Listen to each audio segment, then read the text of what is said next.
우리 앞뒤좌우로 인사하겠습니다. 하나님께서 우리를 부르셨습니다. 하나님께서 우리를 부르셨습니다. 여기 계신 모든 분들 하나님께서 이 자리로 불러주셨음을 믿으시기를 바랍니다. 하나님께서 예배의 자리로 부르셨습니다. 은혜의 자리로 부르셨습니다. 하나님께서 반드시 오늘 이 시간 여러분들에게 크신 은혜를 베풀어 주실 줄 믿습니다. 그런 믿음으로 하나님의 말씀을 기대하는 마음으로 오늘도 하나님 앞에 거룩하게 나아가시기를 축복합니다. 오늘 설교는 화해와 용서라는 말로 시작하려고 합니다. 용서와 화해, 참 좋은 말이죠. 그런데 이상합니다. 우리는 용서와 화해를 쉽게 하지 못한 때가 있어요. 알면서도 우리는 용서하지 못할 때가 있고요. 참 좋은 건데 화해하지 못할 때가 있습니다. 이런 것과 비슷한 것 같습니다. 몸에 좋은 약은 쓰다 이런 말이 있죠. 듣기 싫은 충고, 마음에 걸리는 쓴소리, 그게 나에게 도움이 된다라는 건 알고 있습니다. 자, 그런데요. 알아도 듣고 싶지 않을 때가 너무나도 많이 있죠. 용서와 화해가 그렇다고 하는 거예요. 우리의 관계를 살리는 길이 이 용서와 관계다라는 것을 알고는 있습니다. 그런데 우리는 마음을 먼저 거부하고 있습니다. 용서하려고 하지 않고 화해하려고 하지 않습니다. 그건 하기 싫다는 생각이 우리 앞서 행한다라는 거죠. 자, 그런데 이 용서와 화해는 관계뿐만 아니라 우리의 마음을 먼저 살리는 길이에요. 얼마 전에 경향신문에서 이런 글을 봤는데요. 용서한다고 해서 반드시 화해해야 하는 것은 아니다. 우리는 우리를 괴롭힌 사람과 다시 친하게 지내지 않고서도 용서할 수 있다. 자, 무슨 말입니까? 용서라는 것은 내가 결정한다라는 거예요. 상대가 사과하느냐, 상대와의 관계가 회복되느냐, 이것이 문제가 아닙니다. 이전에 내 마음에서부터 먼저 용서의 마음이 일어난다라는 거예요. 자, 그래서 여러분, 우리가 이 용서와 화해라는 이 단어를 조금 구분할 필요가 있습니다. 용서는 내 마음에서 먼저 일어나는 거예요. 상대방은 내 마음에 용서라는 마음이 일어난 것을 모릅니다. 내가 내 마음속에 저 사람을 용서해야겠다라는 마음이 일어나는 거예요. 이 용서의 마음이 일어났을 때 내가 무엇인가 그 사람에게 죄수처를 취했을 때 이것이 화해의 모습으로 나타난다라는 거죠. 그래서 친하게 지내지 않아도 우리는 그 사람을 용서할 수 있어요. 그 사람과의 관계가 지금 당장 회복되지 않아도 나는 그 사람을 용서할 수 있습니다. 지금 사인이 좀 안 맞는데요. 말씀을 왜 이렇게 빨리빨리 띄우나요? 화면, 죄송합니다. 이게 저기 화면이랑 여기 화면이랑 좀 다르네요. 자, 그래서 우리가 친하게 지내지 않아도 용서할 수 있다라는 겁니다. 자, 그런데 이때 내가 용기를 내서 손을 내밀면 화해가 이루어져요. 오늘 말씀에 나오는 삼손을 통해 이런 모습을 발견할 수가 있어요. 여러분, 지난주 말씀 기억하시죠? 블레셋 사람들이 삼손의 수수께끼를 풀지 못했어요. 이 사람들은 삼손의 아내를 협박합니다. 삼손의 아내 될 사람에게 답을 얻어서 수수께끼를 다 풀어버려요. 삼손은 이 사실을 알게 되었어요. 화가 났습니다. 그래서 에스글론으로 내려가서 거기에 있는 30명의 사람을 죽여버립니다. 그들의 옷을 갈취해버리죠. 수수께끼 풀었던 사람들에게 다 줘버립니다.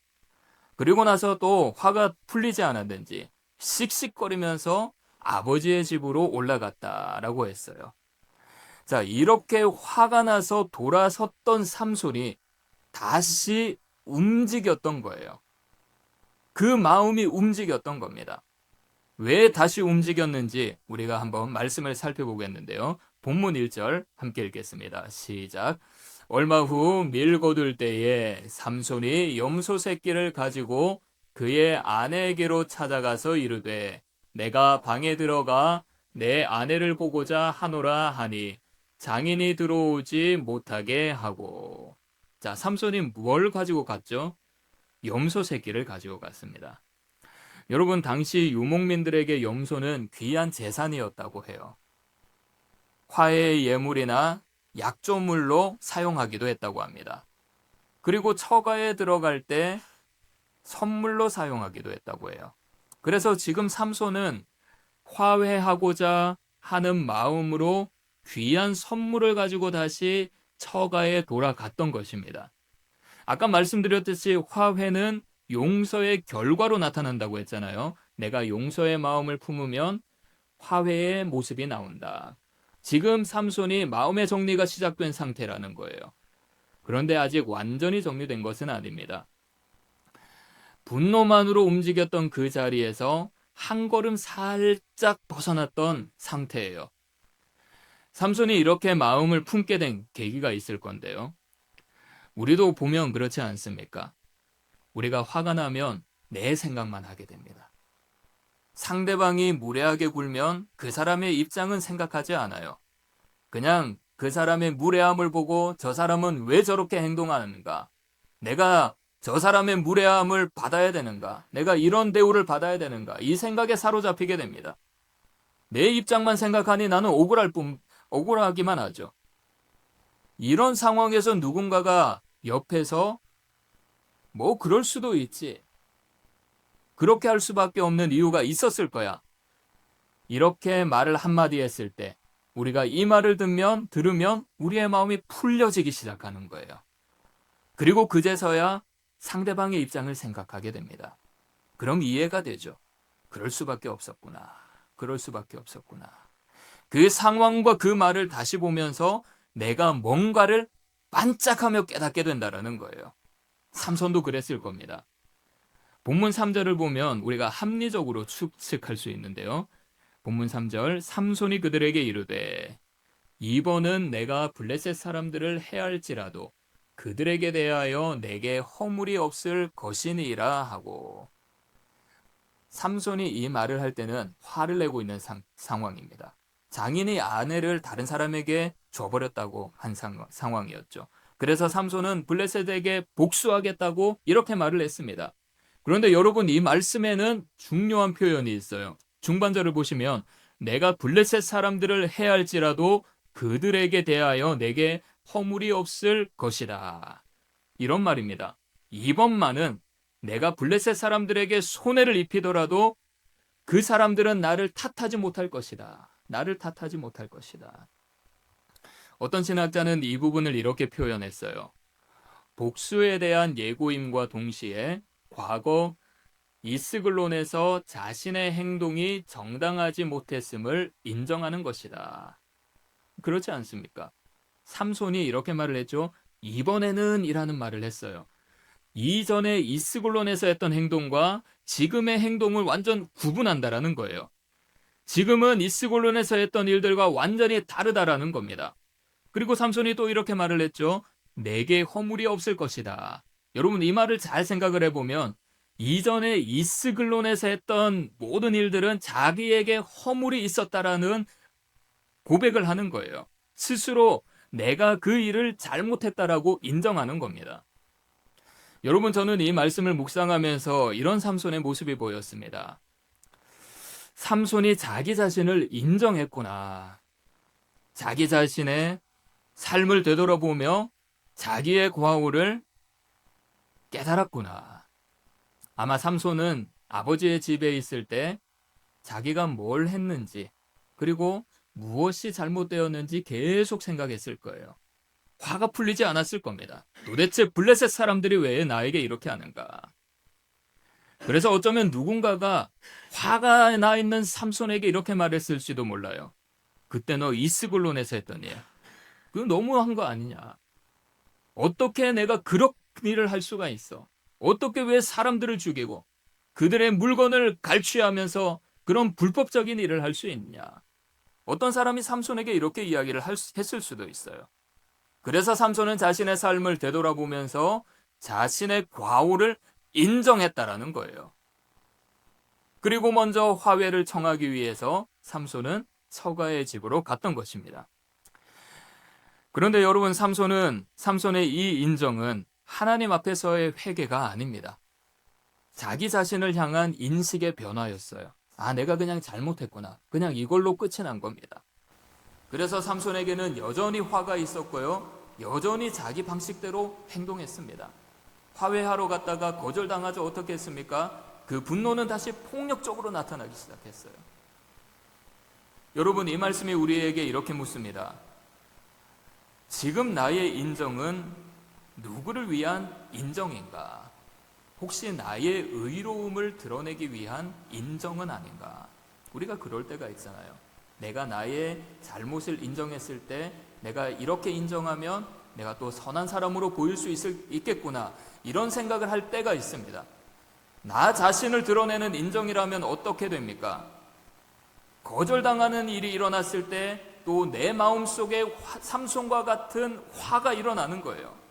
내가 자존심을 다 버리고 다가갔는데, 내가 모든 것을 내려놓고 먼저 손을 내밀었는데 다시 화가 일어나는 거예요. 어디 두고 보자, 이런 마음이 생긴다라는 겁니다.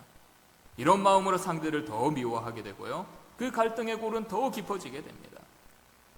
그래서 우리의 인정은 하나님의 의로움을 나타내는 인정이어야 하고요, 하나님 앞에서의 회개로 이어져야 합니다.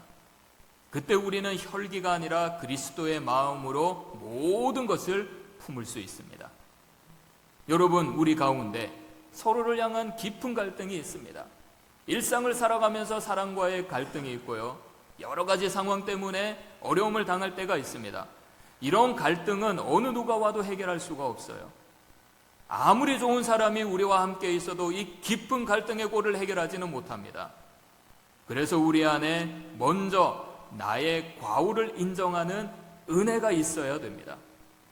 이런 모습으로 우리의 모든 과오를 인정하며 하나님께 간절히 간구해야 돼요. 하나님, 제가 참 부족합니다. 하나님, 제가 잘못한 것 같습니다. 제가 연약합니다. 하나님, 내가 신앙으로 성숙하지 못했던 것 같아요. 다 제 잘못입니다. 이렇게 하나님께 고백하며 회개하며 나아갈 때 하나님의 은혜가 우리에게 임하게 됩니다.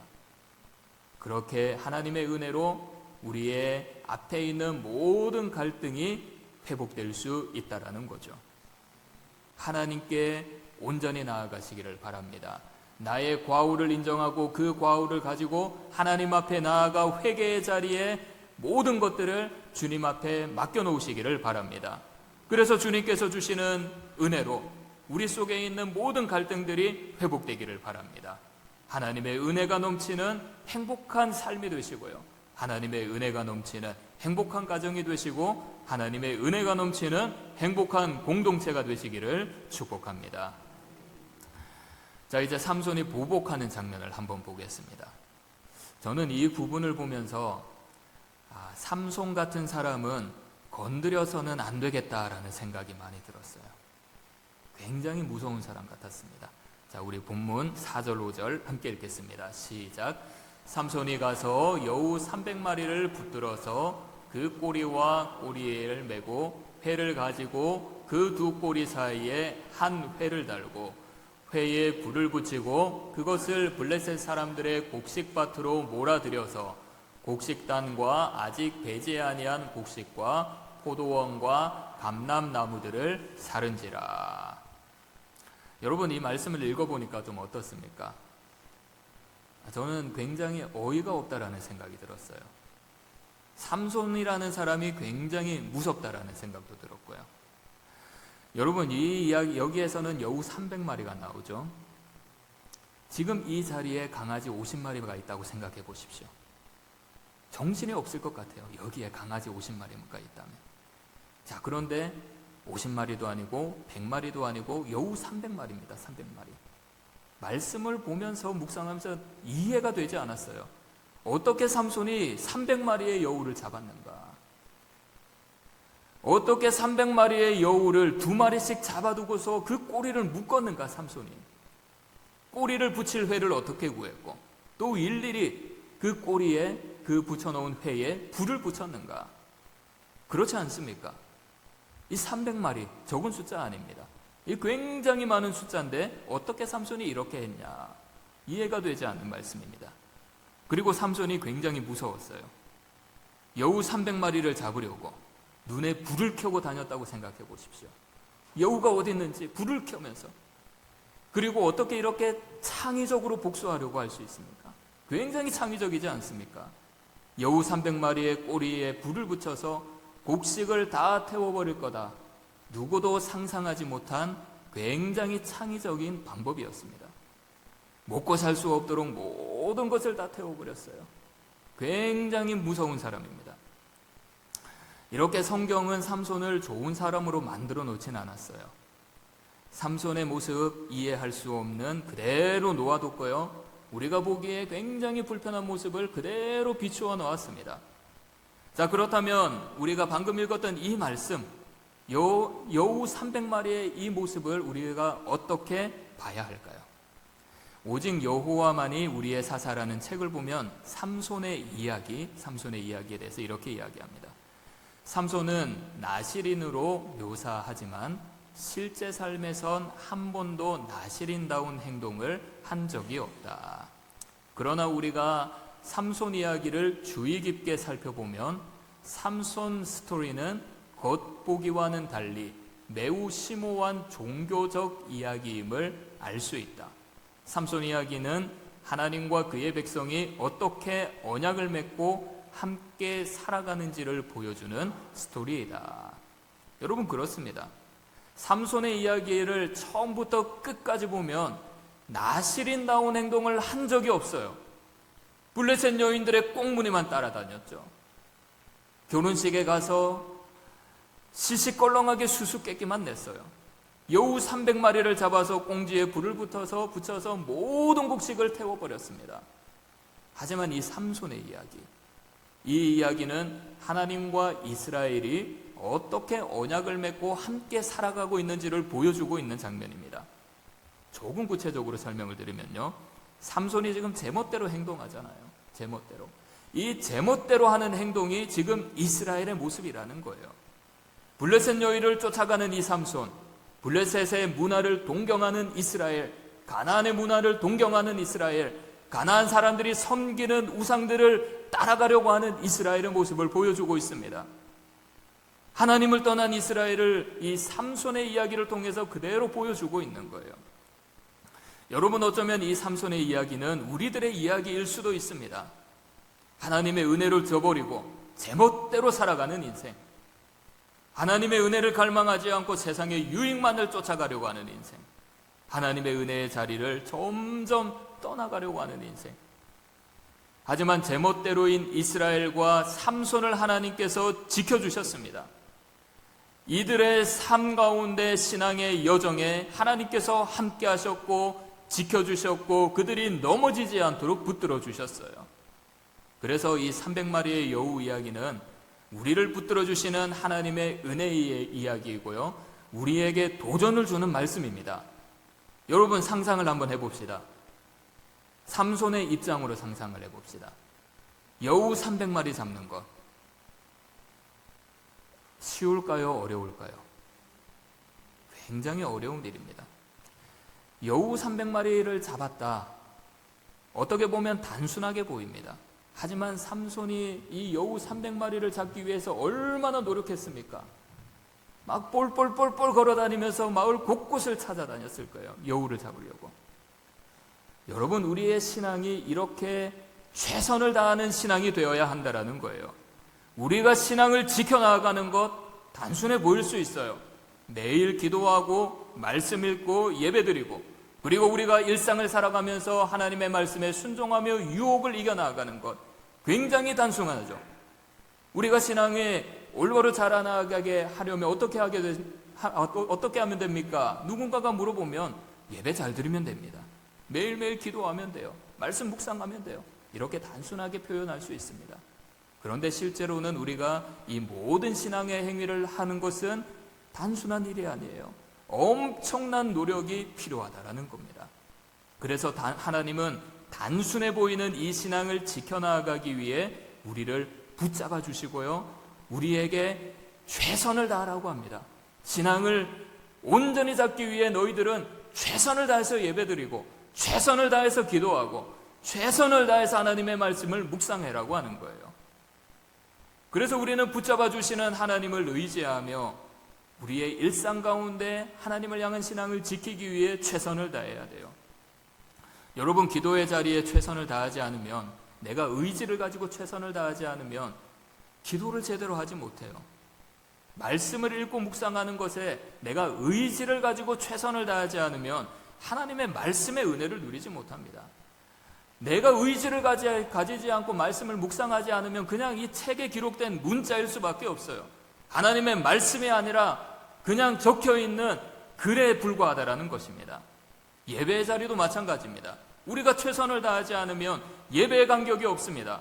내가 오늘 예배를 드릴 때 은혜 받아야지, 내가 오늘 예배 가운데 말씀의 복을 받아야지, 이런 내 의지를 가지고 예배에 참여했을 때 하나님께서는 우리에게 예배의 간격을 허락하신다라는 거예요.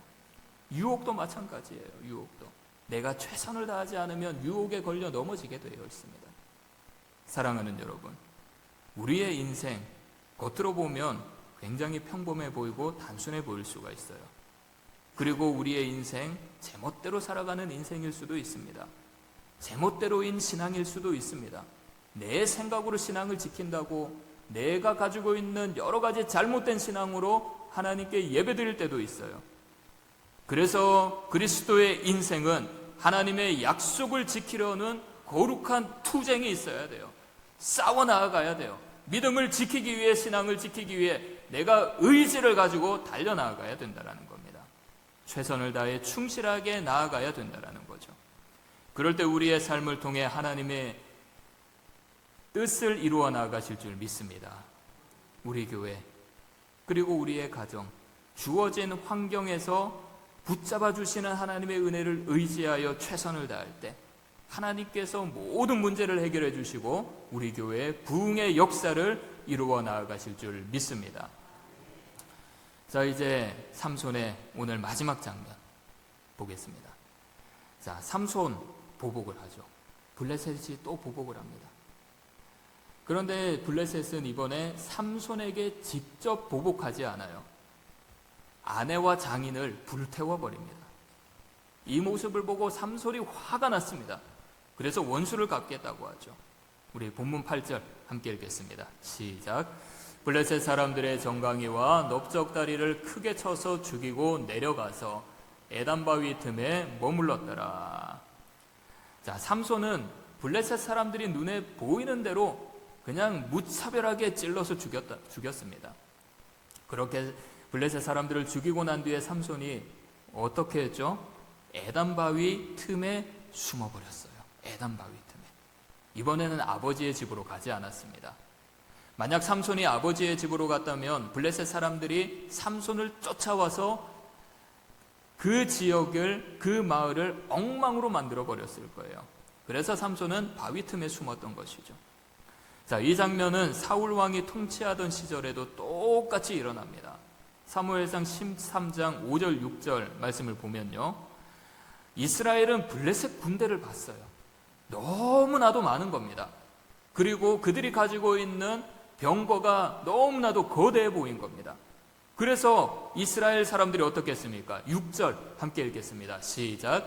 이스라엘 사람들이 위급함을 보고 절박하여 굴과 수풀과 바위 틈과 은밀한 곳과 웅덩이에 숨으며, 너무 무서워서 다 도망가 버렸어요. 전세가 불리할 것처럼 보이니까 모두 다 굴과 바위 틈으로 숨어 버렸습니다. 여러분, 이 모습은 삼손과 비슷합니다. 삼손도 위기감을 느꼈어요. 블레셋 사람들이 독한 마음을 가지고 또 복수할 것이다라는 위기감입니다. 그래서 삼손은 아버지의 집으로 가지 않고 에단바위 틈에 머물렀던 거예요. 이 삼손의 이야기와 사울 시대의 이스라엘 백성들의 모습을 보면 한 가지 공통점이 있습니다. 위기에 직면했을 때 눈에 보이는 피난처, 당장 숨을 수 있는 곳을 찾아갔다라고 하는 거예요. 이들은 진정한 피난처이자 반석 되시는 하나님을 찾지 않았습니다. 이들은 당장 내가 피할 수 있는 곳으로 달려갔던 거예요. 여러분, 근데 말씀을 잘 보면 재밌는 것이 있습니다. 자, 에단바위 틈에 머물렀던 삼손, 그리고 물리적인 피난처를 찾았던 이 삼손의 모습, 이 모습이 꼬리에 불붙은 여우와 같다라는 거예요. 꼬리에 불붙은 여우. 자, 여러분, 삼손이 여우의 꼬리에 불을 붙여서 곡식밭으로 다 보내버렸습니다. 그럼 많은 여우들이 깜짝 놀라면서 뛰어다니겠죠. 뛰어다니다 보면 곳곳에 불이 났을 겁니다. 그때 살아있는 여우들은 어떻게 했을까요? 불이 있는 곳으로 갔을까요? 불이 없는 곳으로 갔을까요?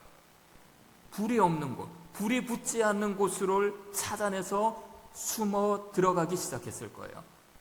지금 여우들에게 물리적인 피난처는 불이 붙지 않는 곳입니다. 그런 곳을 찾다가 보니 곡식밭이 순식간에 전소되었던 겁니다. 여러분, 우리의 삶에 위기가 왔을 때 그렇지 않습니까? 불 붙지 않는 곳을 찾아다니는 여우, 에단 바위에 머물렀던 삼손, 블레셋을 피해 굴이나 바위 틈에 숨었던 이스라엘. 우리는 하나님이 피난처라는 것을 알고 있습니다. 그런데 막상 위기를 직면하면 물리적인 피난처를 찾아요. 이 사람들과 같이 물리적인 피난처를 찾습니다. 제가 설교 준비를 하면서 이런 생각을 했습니다. 그냥 뜬금없이 갑자기 이런 생각이 들더라고요. 아, 내 나이가 벌써 이렇게 되었구나. 어르신들 죄송합니다. 제 나이가 벌써 이렇게 됐어요. 너무 궁금해하지 마세요, 제 나이. 저는 제가 이렇게 나이가 많이 됐는지 몰랐어요. 그리고 이 나이가 찾아올지 몰랐습니다. 너무 마음이 아프더라고요. 내가 이렇게 됐구나. 그건 이제 느낌이었고요. 근데 그 생각을 하면서 곰곰이 보니까 부모님은 내 나이 때 어렵고 힘든 역경들을 어떻게 이겨냈을까? 그 힘든 위기의 시기를 어떻게 버텨냈을까? 이런 생각들이 갑자기 들었습니다. 그래서 연락을 드렸어요. 이렇게 말씀을 하시더라고요. 울며 기도하며 버텨냈지. 기도 많이 하면 된다. 기도 외에는 답이 없더라. 이렇게 말씀을 하시는 거예요. 너무 위로가 됐어요. 너무 위로됐어요. 우리 삶에 너무나도 힘든 일이 많이 있잖아요. 내가 해결하고 싶어도 해결할 수 없는 일들이 너무 많이 있어요. 기도하면 된대요. 기도하면. 여러분, 우리가 위기에 직면했을 때 우리의 피난처 되시는 하나님을 찾는 것은 기도의 자리로 가는 것이에요. 기도밖에 없습니다. 제가 최근 몇 주간 우리 금요기도회 할 때 올라오기 전에 사무실에서 한 30분 정도 뜨겁게 기도하고 있습니다. 어느새 제가 너무 습관적으로 설교하고 있더라고요. 마음의 감동이 없는 거예요. 영적인 위기감이 느껴졌습니다. 그러다 보니까 함께 예배드리는 우리 성도님들도 비슷한 모습이 보였던 거예요. 그래서 기도해야겠다라는 생각이 들었습니다. 30분 뜨겁게 기도하니까 하나님이 은혜를 주셨어요. 마음의 감동을 주시고 마음을 다시 뜨겁게 회복시켜 주시고 기쁨을 주시는 거예요. 그러다 보니까 저도 모르게 그냥 하나님 감사합니다, 감사합니다. 이 말이 계속 나왔습니다. 그렇게 기도하고 은혜를 받고 올라왔을 때 하나님께서 부어주시는 은혜가 그 금요기도 위에 풍성이 넘치는 것을 느꼈습니다. 여러분, 여러분의 모습은 어떤가요? 혹시 영적인 위기가 찾아왔는데 영적인 위기인지도 모를 정도로 무뎌져 있지 않습니까? 내가 지금 무너지고 있는데 그것조차 모를 정도로 무뎌지고 있진 않나요? 아니면 위기가 왔을 때 삼손과 같이 물리적인 피난처만 찾고 있진 않습니까? 우리 함께 시편 18편 2절 함께 읽겠는데요. 이 말씀이 여러분의 심령을 울리기를 원합니다. 이 말씀이 여러분들에게 담대함을 주는 말씀이 되기를 원합니다. 우리 큰 소리로 함께 읽겠습니다. 시작. 여호와는 나의 반석이시요 나의 요새시요 나를 건지시는 이시요 나의 하나님이시요 내가 그 안에 피할 나의 바위시요 나의 방패시요 나의 구원의 뿌리시요 나의 산성이시로다.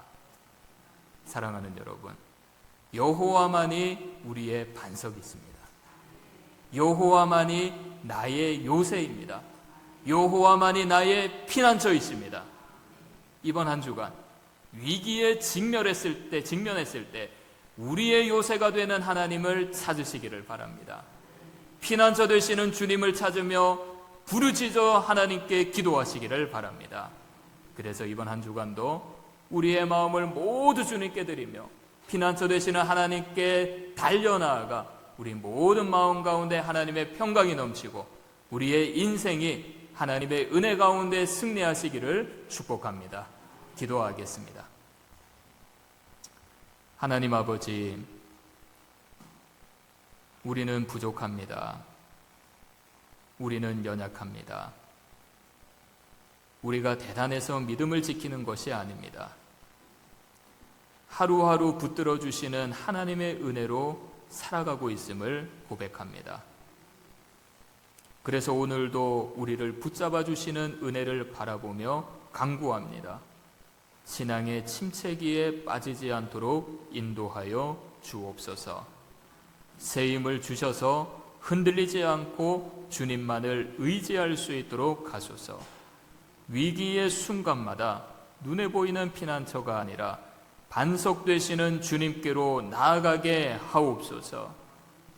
하나님, 우리의 숨을 곳은 사람이 아니라 오직 주님이심을 믿습니다. 피난처 되시는 주님께 간절히 기도할 수 있도록 하시고 이번 한 주간도 주님 안에 머물고 주님 안에 승리할 수 있도록 하여 주시옵소서. 우리 모든 인생을 책임져 주심을 믿사오며 예수님의 이름으로 기도하옵나이다. 아멘.